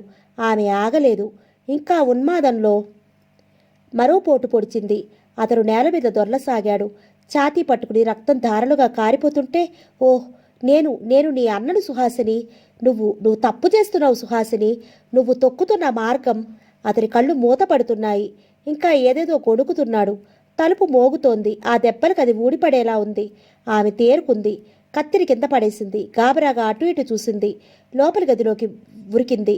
వెనక కిచెన్ బాత్రూంలోకి వెళ్ళి చూసింది. మార్గం లేదు. కిటికీలో నుంచి తొంగి చూసింది. త్రుళ్ళిపడి ఆలోచన మానుకుని తిరిగి ముందు గదిలోకి వచ్చింది. ఆమె నుదురంతా చెమటలు పట్టేసింది. వేగంగా ఊపిరి తీసుకుంటూ మోగిపోతున్న తలుపుని చూడసాగింది. అవతల నుంచి అరుపుల్ని వినసాగింది. అప్పుడు ఆమె చెయ్యి హ్యాండ్ బ్యాగ్లోకి వెళ్ళింది. అది రివాల్వర్తో బయటకొచ్చింది. సతీష్! ఏయ్ సుహాసిని, తలుపులు తెరవండి! అరుపులు మరింత ఎక్కువయ్యాయి. గొంతులు బయట వినిపిస్తున్నాయి. అప్పుడు ఆమె అడుగులు తలుపు దగ్గరికి పడ్డాయి. అవి రక్తంతో తడిసి జాడల్ని సృష్టించాయి. కింద సతీష్ నిర్జీవంగా పడున్నాడు. ఆమె తలుపు దగ్గర ఆగి హ్యాండిల్ మీద చెయ్యి వేసింది. కుడి చేతిలో రివాల్వర్ ట్రిగ్గర్ మీద వేలు ఉంచి సిద్ధంగా పట్టుకుంది. దబదబా మోగిపోతుంటే తలుపు ఆమె అతి నెమ్మదిగా తాపీగా హ్యాండిల్ని తిప్పి పక్కకు తప్పుకుంది. ఒక్కసారిగా తెరుచుకున్న తలుపులో నుంచి లాల్ జ్వరపడ్డాడు. అతని వెనుక మరికొందరు. అందరినీ నిశ్చేష్టులను చేస్తూ ప్రేలిందామె చేతిలో రివాల్వర్ సీలింగులోకి. ఒక గెంతు బయటికి వేసి చెదిరిపోయి హాహాకారాలతో ఉరుకుతున్న జనంలోంచి పరిగెత్తింది. ఆమె మెట్ల దగ్గరికి చేరుకుంటుండగానే లాల్ బయటకు వచ్చి రివాల్వర్ తీశాడు. తనని తరుముకొస్తున్న అతన్ని చూసి మళ్లీ పేల్చిందామె. బుల్లెట్ కారిడార్లో బల్బుని తొరకలు చేసింది.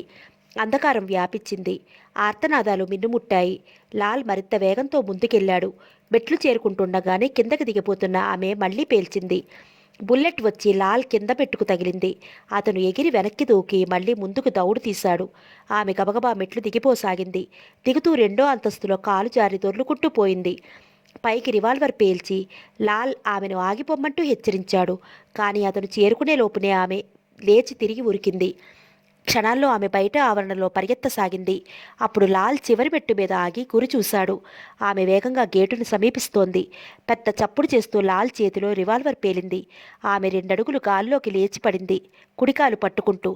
నిప్పులు కురుస్తున్న కళ్ళతో లాల్ వైపు చూసి షూట్ చేసింది.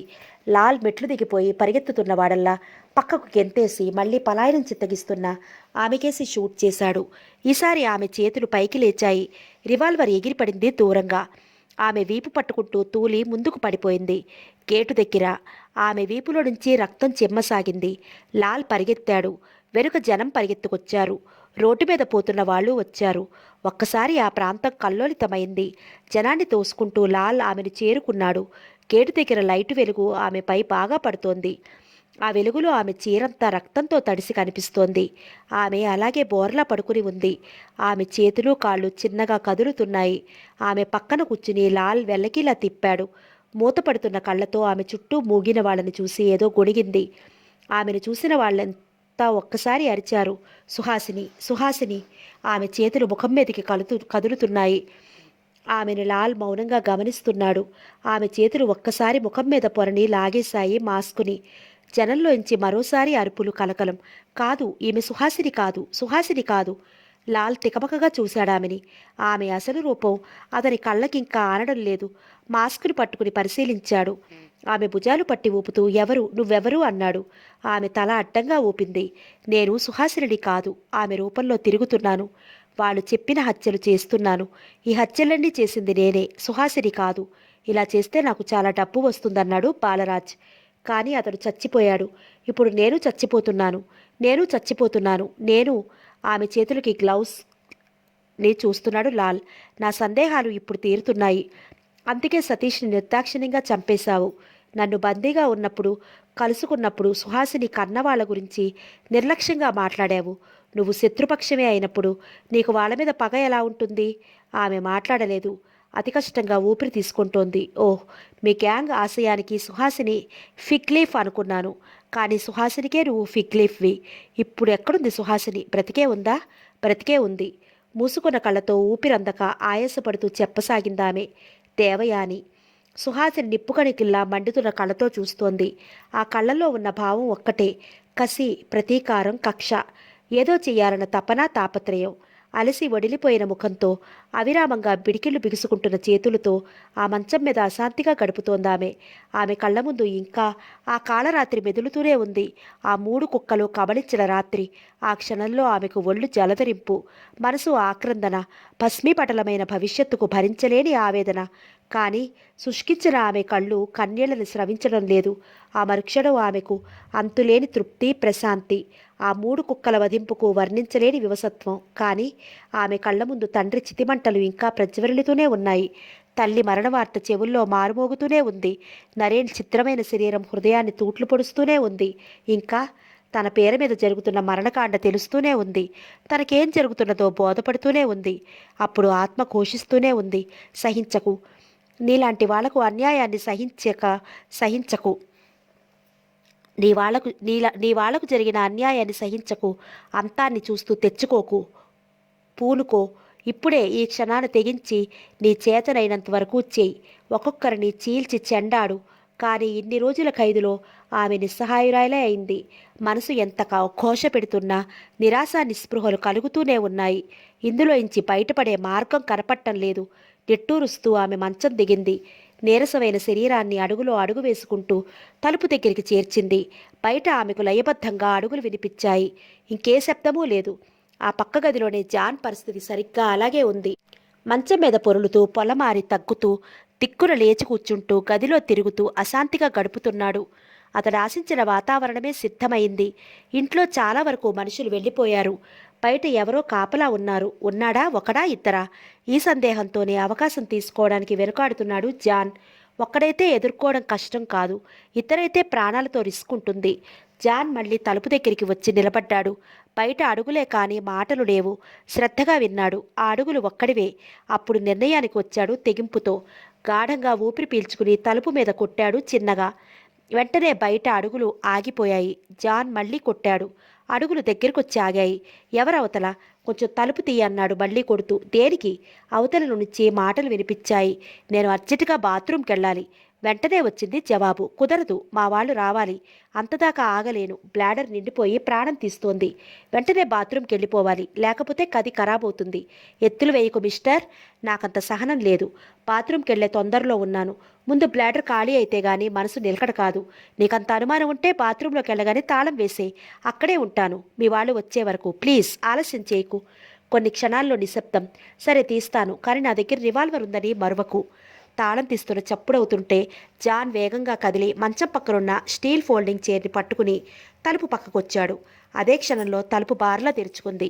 బయట వెలుగు కొంత లోపలికి పడింది. వెంటనే అతను లోపలికి రాలేదు, తొంగి చూడలేదు. హాలు మధ్యకి వెళ్లి నిలబడి రివాల్వర్ గురిపెట్టాడు. చేతులు ఎత్తి పెట్టుకుని బయటకు రా, ఆ చీకట్లోంచి అన్నాడతను. జాన్ ఒక్క క్షణం తటపటాయించాడు. నా మాటలు విన్నారా? విన్నాను, వస్తున్నాను. చైర్ని తన కట్టంగా పట్టుకుని ఒక్క పరుగు తీశాడు జాన్ బయటికి. ఏం జరుగుతుందో ఆ మనిషి గ్రహించే లోపున జాన్ వెళ్లి ఢీకొట్టేశాడు చైర్తో. ఇద్దరూ వెళ్లి వెనుక సోఫా మీద పడ్డారు. ఆ మనిషి రివాల్వర్ ప్రేల్చలేకపోయాడు. జాన్ చైర్ ఎత్తి బాధగానే తల పక్కకు వాల్చేశాడు. రివాల్వర్ వదిలేశాడు. జాన్ అతని మీద నుంచి లేచిపోయాడు. ఆయాసం తీర్చుకుంటూనే రివాల్వర్ అందుకుని చుట్టూ చూశాడు. ఆ అలికిడికి ఎవరూ రాలేదు. ఎక్కడా శబ్దం లేదు. ఆ మనిషిని లాక్కెళ్ళి ఆ గదిలోనే పడేశాడు. మంచం మీద దుప్పటిని పేలికలుగా చించి కట్టేశాడు. అప్పుడు విసురుగా వచ్చి తలుపు తాళానికి వేలాడుతున్న కీ బంచిని తీసుకున్నాడు. గబగబా పక్క గది దగ్గరికి వెళ్ళి దాని తాళం తెరిచేశాడు. ఈ అలికిడి విని సుహాసిని దిక్కున లేచి వచ్చింది. తలుపు తెరుచుకోగానే అమాంతంగా లంకించింది జాన్ మీదకి ఆడపులిలా. అది ఊహించని జాన్ ఆమెతో సహా వెళ్ళి పడ్డాడు. 5 అడుగుల దూరంలో తల నేలకు కొట్టుకుని కళ్ళు గట్టిగా మూసుకున్నాడు, రివాల్వర్ వదిలేస్తూ.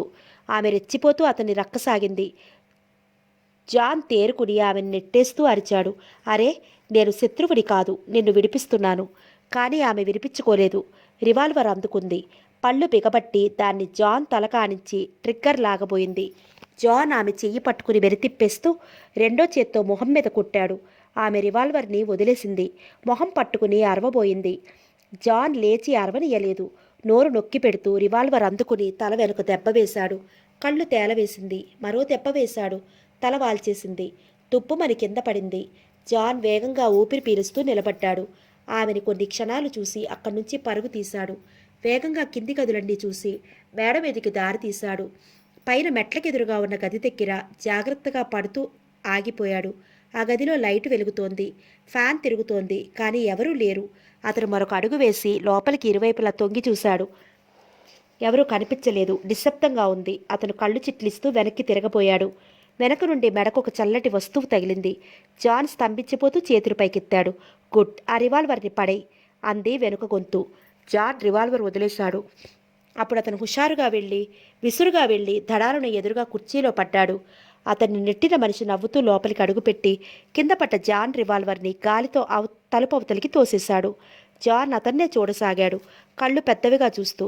మరో నవ్వు నవ్వి యశ్వంతరావు గైక్వాడ్ 4 అడుగులు ముందుకేసి నిల్చున్నాడు. అతని చేతిలో రివాల్వర్ జాన్కి కురిపెట్టి ఉంది. జాన్ అతన్నే గమనిస్తున్నాడు. అయితే నువ్వు బయటపడ్డావన్నమాట అడిగాడతను. జాన్ తలూపాడు అవునన్నట్లు. యశ్వంత్ ఫెళ్ళున నవ్వాడు. జాన్ అదిరిపడేలా. కల్లా, బయటపడటం కల్లా. నీ వల్ల కాని పనికి పూనుకోవద్దు మిస్టర్ జాన్. కమాన్, నిన్న గదిలో వదిలిపెడతాను. నేను పంపించినప్పుడే నువ్వు పోవాలి. జాన్ అడ్డంగా తలూపాడు. కమాన్, పెట్టు చేయకు. మరొక్క రోజు, ఆ తర్వాత నీ దారి నీది, మా దారి మాది. జాన్ మళ్ళీ తల అడ్డంగా ఊపాడు. మిస్టర్ జాన్, అనవసరంగా మమ్మల్ని కష్టనష్టాలకి గురి చేయకు. నువ్వు ఇక్కడ నుంచి బయటపడితే మేము తక్షణం ఇల్లు ఖాళీ చేయాల్సి ఉంటుంది. మాకెక్కడ దొరుకుతుంది ఈ అర్ధరాత్రి తలదాచుకునే చోటు? ఈ ఒక్క రాత్రి ఇక్కడే ఉండిపో. నేను ఉండను. నువ్వేం చేస్తావు? యశ్వంత్ కోపంగా చూశాడు. జాన్, నన్ను రెచ్చగొట్టకు. నేను మనిషిని కాను. నా గురించి నీకు తెలియదు. మంచిగా చెప్తున్నాను. నువ్వు తిరిగి ఆ గదిలోకి వెళ్ళిపో. జాన్ నవ్వాడు. ఎందుకు? నాకు ఈ గది బాగానే ఉంది. ఇక్కడే ఉంచి తలుపు మూయి. నో, అరిచాడతను. నో, నాకు మెదడుంది మిస్టర్ జాన్. నువ్వు ఆ కిటికీలో నుంచి తప్పించుకుంటావు. జాన్ వినోదంగా చూశాడతని. ఓహ్, నిజంగా నాకు ఈ ఆలోచన రాలేదు. అయితే నువ్వు ఇలాగే కాపలాకాయ నన్ను. నా సహనాన్ని పరీక్షించకు. అయితే షూట్ చేయి. Shoot shoot. యశ్వంత్ చేతిలో రివాల్వర్ ఒడికింది. జాన్ మళ్ళా నవ్వాడు. షూట్ చేయలేవు, అవునా? You have no guts. మీరింతవరకు రివాల్వర్ పేల్చే అవసరం రాకుండా గడుపుకొచ్చారిక్కడ. సైలెన్సర్ లేదు. ఒక్క షాట్ పేలిస్తే ఏమవుతుందో నీకు తెలుసు. చుట్టుపక్కల జనం మేల్కొని పచ్చడి చేస్తారు నిన్ను. కమాన్, నీకు ధైర్యం ఉంటే నన్ను షూట్ చేసి పారిపో. ఇంతకంటే మార్గం లేదు నీకు. యశ్వంత్ కళ్ళు చిట్లించసాగాడు. అతని నుదురు చెమట పట్టసాగింది. చేతిలో రివాల్వర్ వణుకుతూనే ఉంది. జాన్ మాటలు అర్థం చేసుకుని తేరుకున్నాడు. నోనో, నిన్ను నేను షూట్ చేయను. ఆ అవసరం రాదు. కాసేపట్లో మా వాళ్ళంతా వచ్చేస్తారు. వాళ్లే నిన్ను హ్యాండిల్ చేస్తారు. ఈ కాసేపు నిన్ను కదలకుండా చూడగలను. చూడలేవు అన్నాడు జాన్. నేనిప్పుడు నీ మీదకు వస్తున్నాను. నువ్వు ట్రిగ్గర్ లాగేస్తావు, కానీ నేనెలా తప్పించుకుంటానో నువ్వు ఊహించవు. ఆ తర్వాత నీ తొందరపాటుకి జీవితాంతం చింతిస్తావు. కదలకు, కదలకు నువ్వు, అరిచాడు యశ్వంత్ ఒక్క అడుగు ముందుకు వేసి. నేను చంపదలుచుకుంటే నువ్వు తప్పించుకోలేవు, కానీ నిన్ను చంపడం నాకు ఇష్టం లేదు. నా జీవితంలో ఇంతవరకు ఎవరిని చంపలేదు. అవును, నీ పిరికితనం తెలుస్తూనే ఉంది అన్నాడు జాన్. నువ్వు నీ చేతులతో చంపలేవు, చంపిస్తున్నావు నీ తొత్తులతో. నా పక్క గదిలో సుహాసిని బంధించి ఆమె వేషంలో మరొకత్తితో చేయిస్తున్నావు ఈ హత్యలు. ప్రజలంతా సుహాసినిగానే నమ్ముతున్నారు. వాళ్ళని పెడదారి పట్టించి పెట్టెలు కొద్ది డబ్బు గడిస్తున్నావు. కరపత్రాలో నువ్వు చాటుకున్న ఆదర్శాలని హంపక్. నీలాంటి శాడిస్ట్కి ఆదర్శాలుంటాయని ఎవరంటారు? మర్డర్స్ ఫర్ ప్లెజర్, అంతే. ఆనందం కోసం హత్యలు చేయిస్తున్నావు. You are a mean human creature. అంతవరకు ఉన్న ఉద్రేకమంతా సడలిపోయింది యశ్వంత్ ముఖంలో. అతను తేలిక పడుతూ గర్వంగా అన్నాడు. అవును జాన్, నువ్వు చెప్పింది నిజం. నా మైండ్ని సరిగ్గా అర్థం చేసుకున్నావు. కేవలం నా తృప్తి కోసమే ఈ హత్యలు చేయిస్తున్నాను. పుక్తి కోసం డబ్బు గడిస్తున్నాను. చూసావా, ఒకే దెబ్బకి రెండు పిట్టలు. ఆలోచన అంటే ఇలా ఉండాలి. నాది ఇన్ఫీరియారిటీ అను, నన్ను ఇంట్రావర్ట్ అను, పిరికివాడు అను, అన్నీ ఒప్పుకుంటాను. అలాంటి నేను నా ఆసక్తతను పారద్రోలటానికే శాడిస్ట్నయ్యాను. నాలో అహం నిద్రలేచింది. శక్తిని నిరూపించుకోమంది. క్షుద్రమైన ఆలోచనల్ని కల్పించింది. ఇంకేం చెయ్యను? ఇంకేం చెయ్యాలి జాన్? నా స్కోర్ బోర్డులో ఒక్కో చావు పెరుగుతుంటే చెప్పమంటావా నాకెంత గర్వమో? ఇన్ని హత్యలు చేయించిన ఖ్యాతి ఇటీవల కాలంలో నాకే దక్కుతుందని చెప్పమంటావా ఢంకా బజాయించి? నాకెదురు లేదు, నాకే బెదురు లేదు. నేను పకడ్బందీగా సృష్టించి అమలు జరుపుతున్న ప్లాను విజయవంతమవుతోంది. సుహాసిని ఎందుకు బంధించి ఉంచానని అడుగు. ఆమె చేతనే ఎందుకు చంపించకూడదని అడుగు. అది చాలా పొరపాటు అవుతుంది జాన్. ఆమె కోసం ప్రయత్నంలో ఆమె వాళ్ళని చంపవలసి వచ్చినందుకు కాదు. అసలు ముందే ఆమెతో హత్యలు చేయించే ఆలోచన లేదు. నా ప్లాన్ కోసం గాలిస్తున్న అమ్మాయితో అలాంటి ఆలోచనే లేదు. ఎంతైనా ఆమె మా మనిషి కాదు. మా మాట వింటుందని నమ్మకం లేదు. ఆమె మీద ఆధారపడలేం.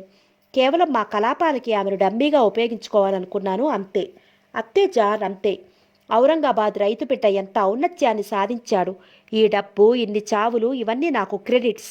ఇంకొక్క రోజు, రేపొక్క రోజుతో ఇక్కడ నా ఆపరేషన్ అయిపోతుంది. అప్పుడు నేనేం చేయబోతున్నానో చెప్పను, ఎక్కడికి వెళ్తానో చెప్పను. కానీ ఒక్కటి మాత్రం చెప్తాను, నిన్ను సజీవంగా విడిచిపెట్టేస్తాను. సుహాసిని, ఆమె విషయంలో నేను చేయగలిగిందేమీ లేదు. దట్ గాడ్, ఆ దేవుడు ఆమెను నిర్మూలించమంటున్నాడు నా సేఫ్టీ కోసం. దేవయాని ఆమెలా చలామణి అవుతుంది అంతటా. యశ్వంత్ గర్వంగా చూసి రివాల్వర్ని ఊపుతూ మరింత ముందుకొచ్చాడు. కాబట్టి జాన్, నా మాట విని నీ గదికి వెళ్ళిపో, లేకపోతే మా వాడు నిన్నేదైనా చేయొచ్చు. శంభునాథ్ ఇలాంటి పరిస్థితుల్లో విచక్షణ కోల్పోతాడు. జాన్ అతని కాళ్ళ సందులో నుంచి తలుపు అవతల రివాల్వర్ కోసం చూశాడు. అది కనిపించలేదు. అదే క్షణంలో బయట ఆ బంగళాకు చేరువుగా వచ్చి ఆగాయి కొన్ని పోలీసు వాహనాలు. జాన్ తలెత్తి యశ్వంత్ను చూశాడు. ఇప్పుడు అతని ముఖం క్రూరంగా ఉంది. అతను ఇంకొక క్షణం సహించేలా లేడు. జాన్ వెంటనే అన్నాడు, మీ వాళ్ళు వస్తారంటావా? నాకు నమ్మకం లేదు. ఎందుకు లేదు? నవ్వాడు జాన్. వాళ్ళు వెళ్ళి చాలాసేపు అయింది. 4 గంటలు దాటింది. నిన్న గంటలో తిరిగి వచ్చేశారు. ఇవాళ కూడా నువ్వు పోలేదు. దేనికో భయపడి ఉంటావు. నీ భయం వాళ్ళకు అవకాశం ఇచ్చింది. అంత డబ్బుతో వాళ్ళెలా నమ్ముతావు నువ్వు అంటే? యశ్వంత్ ఆవేశం అంతా చల్లారిపోయింది. జాన్ మళ్ళీ నవ్వాడు. యూ పూర్ ఫెలో, అంత డబ్బుతో వాళ్ళెప్పుడో పారిపోయి ఉంటారు. నాన్సెన్స్ మాట్లాడకు, అసహనంగా అరిచాడు యశ్వంత్. లేకపోతే ఇంతవరకు ఎందుకు రాలేదు? పారిపోయే ఉండాలి, లేదా ఏదో జరిగి ఉంటుంది. దొరికిపోయి ఉంటారు పోలీసులకి. అతని మొహం చూసి గట్టిగా నవ్వాడు జాన్. అప్పుడు police commissioner, inspector Krishnan, inspector Ramana Reddy, కొందరు కానిస్టేబుల్స్తో పాటు డిటెక్టివ్ లాల్ కూడా గబగబా సమీపిస్తున్నారు ఆ బంగళాని, కాలినడకన ఆయుధాలతో. నో, అలా జరగదు, అలా జరిగి ఉండదు. యశ్వంత్ ఉద్రేకంగా అరిచి వాచి చూసుకున్నాడు. అతని ముఖం మరింత ఎర్రబడింది. కళ్ళు భయంకరంగా మెరిశాయి. జాన్ని చూసి అతని పళ్ళు బిగుసుకున్నాయి. నువ్వు జాన్, నువ్విప్పుడు చావబోతున్నావు. చంపడం మినహా నాకు దారి లేదు. నిన్ను అడ్డు తొలగించి వెళ్ళిపోతాను. ఆ బాస్టర్డ్స్ ఎక్కడున్నారో చూస్తాను, గాలిస్తాను, వెతికి పట్టుకుంటాను. నువ్వు అన్నదే జరిగి ఉండవచ్చు. థ్యాంక్స్. చచ్చే ముందు నా కళ్ళు తెరిపించావు. చాలా థ్యాంక్స్ మై ఫ్రెండ్. జాన్ అతన్ని చూసి కదలకుండా కూర్చున్నాడు, చేతులు అలాగే ఎత్తు పెట్టుకుని. అతని కళ్ళు రివాల్వర్ మీదే ఉన్నాయి. అతను పెదవులు బిగపట్టాడు. ముంచుకొస్తున్న ప్రమాదానికి నుదిరంతా చెమట పడుతుంటే గేటు తీసుకుని వాళ్ళంతా లోపలికొచ్చేసాగారు, చీకట్లో నీడల్లా కదులుతూ. సుహాసిని గబగబా పైకొచ్చేసింది. ఆమె అరిపాదాలు ఏమాత్రం అలికిడి చేయలేదు. యశ్వంత్ వెనక నుంచి ఆమెను చూసి జాన్ అదిరిపడ్డాడు. కింద వాళ్ళంతా హాల్లోకి ప్రవేశించారు.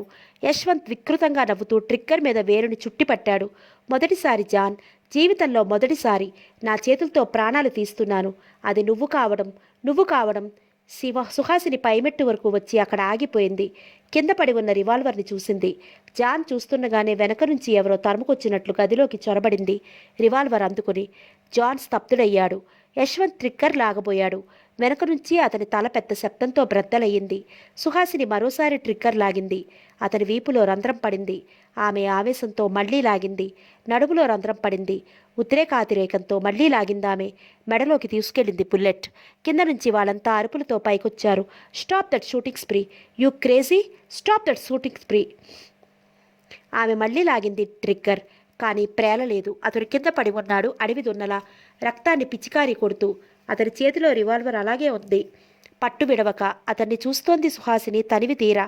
మొదటిసారి ఆమె కళ్ళు జీవం నింపుకున్నాయి. వాటిలో తృప్తి, తన్మయత్వం కదలాడుతున్నాయి. ఆమెను చేరుకున్న అధికారులు విస్తుపోయి చూస్తున్నారు. సమాప్తం.